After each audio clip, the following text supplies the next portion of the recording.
Som pomerne dosť hladný, to znamená, že potrebujem si dať minimálne 33, možno aj trochu viacej, tie čísla sú iba také vymyslené. Dajme tomu, že po tej 15. veľké jedlo.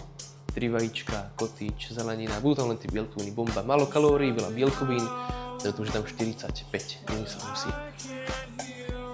Zasytím hlad, nebudem hladný, ide sa ďalej, budem jesť až na večeru.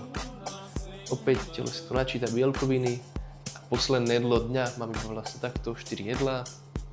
Posledné jedlo dňa, na večeru potrebujem 15 plus 20, mám tam nejakú rezervu a myslím si 30. Dám si 30.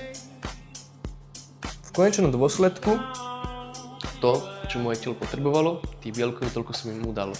Tých bielkovín. Čiže je to super, nejsom extrémne hladný, záleží už, aké tie bielkoviny sú. A toto bola len malá časť celej témy. Ak chceš ísť v téme stravy a chudnutia viac do hĺbky, napíš do komentára slovo chudnem, ja ti pošlem link do mojej bezplatnej skupiny.